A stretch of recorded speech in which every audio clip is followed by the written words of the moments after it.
हनुमान जी की शक्ति के बारे में तो हम सब जानते हैं, लेकिन क्या आपने कभी ध्यान दिया है कि तुलसीदास जी उनकी पहचान उनके हाथों में रखी चीजों से भी बताते हैं। आखिर गदा और ध्वजा का क्या महत्व है और क्यों हनुमान जी को हमेशा जनेऊ धारण किए हुए दिखाया जाता है? आज समझते हैं हनुमान चालीसा की चौपाई नंबर 5 को। हनुमान चालीसा में तुलसीदास जी लिखते हैं, हाथ व्रज और ध्वजा विराजे, कांधे मुंह जनेऊ साजे।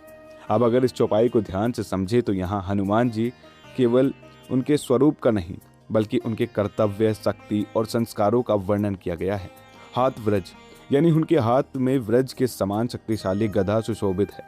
सनातन परंपरा में गदा केवल युद्ध का हथियार नहीं माना जाता बल्कि शक्ति, न्याय और धर्म की रक्षा का प्रतीक माना जाता है। रामायण में हनुमान जी ने अपनी शक्ति का उपयोग कभी अहंकार के लिए नहीं किया बल्कि हमेशा धर्म और दूसरों की रक्षा के लिए किया। इसलिए गदा हमें यह सिखाती है कि असली ताकत वही है जो कमजोरों की रक्षा करे।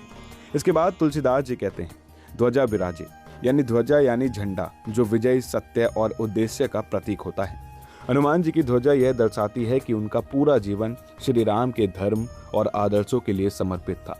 इसके बाद आता है कांधे मूंज जनेऊ साजे। जनेऊ सनातन परंपरा में ज्ञान, अनुशासन और संस्कार का प्रतीक माना जाता है।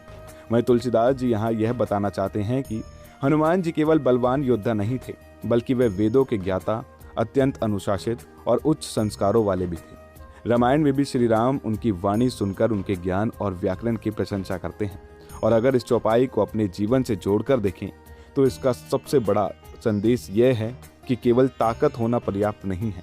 इंसान के भीतर शक्ति के साथ अनुशासन, सही उद्देश्य और अच्छे संस्कार भी होने चाहिए।